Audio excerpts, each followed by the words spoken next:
السلام عليكم ورحمة الله وبركاته. أهلا بكم في قناتنا التعليمية، القناة اللي هتكون دليلك لتعلم الإكسل باللغة العربية وبأسلوب بسيط وعملي، وكمان هتلاقوا دروس سريعة ومجانية. عاوزين تتعلموا الإكسل بشكل شامل ومن البداية للنهاية، الكورس الكامل موجود على منصة يوديمي، وفيه شرح تفصيلي وتطبيقات عملية خطوة بخطوة. وعشان دي أول انطلاقة للقناة، في هدية خاصة. أول 50 شخص يقدروا يحصلوا على الكورس كامل مجانا، وهسيب لكم الكوبون ورابط التسجيل موجود في الوصف. وما تنسوش تعملوا لايك للفيديو وتشتركوا في القناة وتفعلوا الجرس عشان توصل لكم باقي الدروس المجانية. يلا بينا نبدأ ونشوف. هنتكلم النهاردة عن دالة average في الإكسل، ودي دالة بستخدمها عشان أقدر أحسب المتوسط الحسابي لمجموعة من القيم. يعني لو أنا عندي كذا رقم وعايزة أجيب الأفريج بتاعهم أو المتوسط بتاعهم، بعملها إزاي؟ عن طريق كذا طريق. أول حاجة إن أنا بروح لأوتو سم، باضغط على السهم اللي هنا بالاقي موجود عندي average، أو عن طريق f of x دي باضغط عليها باختار average، أو إن أنا أكون حافظ أصلًا اسمها، يعني حافظ الدالة أصلًا بتتعمل إزاي. فأنا الأول باقف في الخلية اللي أنا عايزة أجيب فيها الaverage. لو جربنا أول طريقة إن أنا ضغطت هنا average، هو حدد لي مجموعة من القيم دي.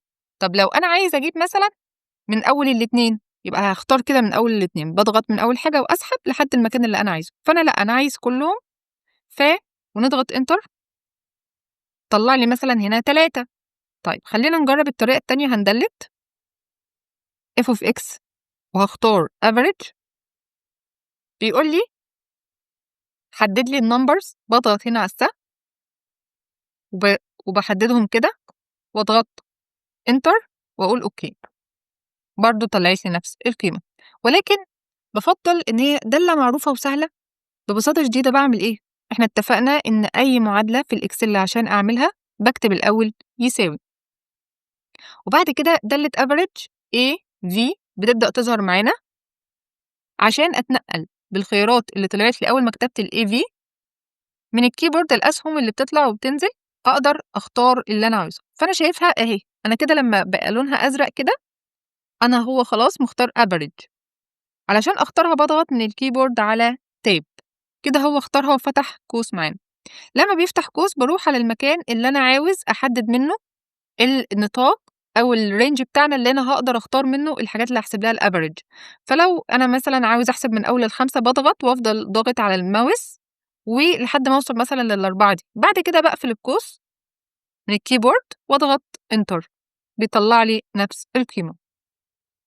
في ميزة في دالة الأفريج إن هي لو حد بعت لي رو داتا والداتا دهيت مش موجود فيها قيم في خلايا معينة أو مكتوب نصوص في خلايا معينة، فأنا مش عاوز أدخل الخلايا دي معايا في المتوسط لأن هي هتأثر على المتوسط معايا.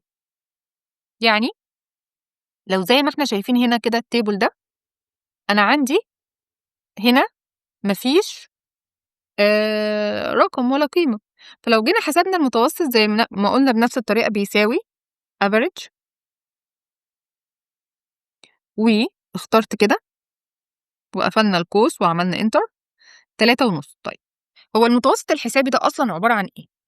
بيجمع الأرقام ويقسم على عددها. يعني إحنا لو قلنا دلوقتي هيساوي، فتحنا القوس واخترنا دي زائد الاتنين زائد، هو لو الإكسل مش فاهم هنا في الأفريج إن هو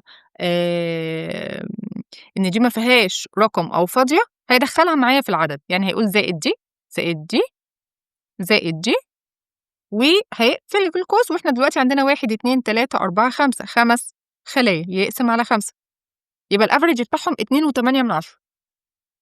طيب دلوقتي انا شايف ان الافريج الاكسل طلعه بالداله بتاعت افريج 3.5. طب ازاي؟ لا، هو الاكسل بيعتبر في داله افريج الداله اللي فاضيه اللي ما فيهاش اي قيمه ان انا مش عاوزها معايا اصلا، مش عاوزها معايا اصلا خالص في المتوسط. فهو هنا بدل ما هو قسم على 5 قسم على 4 وما عدهاش اوريدي لان هو كده كده بزيرو، قيمتها بزيرو حتى لو هو حسبها معايا هي بزيرو. فقسم على 4 طلعت له 3.5. يبقى إذا استنتجنا من هنا إن الإكسل في دالة average ما بيحسبش إلا الدوال اللي فيها قيم رقمية فقط لا غير. تمام. لو جينا هنا وخدنا نفس الدالة، على فكرة أقدر آجي هنا لو أنا عامل دالة ونفس النطاق ونفس كل حاجة، باقدر أعمل Ctrl+C وأروح هنا أعمل Ctrl+V، هتطبّق معايا نفس الحاجة. طيب هنا طلّع حاجة تانية، ليه؟ لإن أنا عندي أولًا هنا في خلية ما فيهاش قيمة، فاعتبرها ب0 ومش هيدخّلها معاه في العدد، وكمان في خلية جواها text وهو ما بيعترفش إلا بالقيم العددية في دالة average. فلو جينا عملناها بنفس الطريقة هنا هتساوي خدنا ال3 زائد ال2 زائد ال5 وقسمناهم على ال3 هنلاقيه طلّع القيمة دي. في حين إن هو لو كان خد ال3 زائد ال2 زائد ال5 وقسمها على طبعًا الtext مش هينفع يخش معانا، بس يعني هتبقى 2. فهنا بتفرق معانا إن الExcel باستفاد جدًا في الخاصية دي في دالة average، إن هو بيحسب بس الخلايا اللي جواها أرقام. بكده نكون شرحنا دالة average. أتمنى تكونوا استفدتوا، واستناكم الفيديو الجاي إن شاء الله. ولو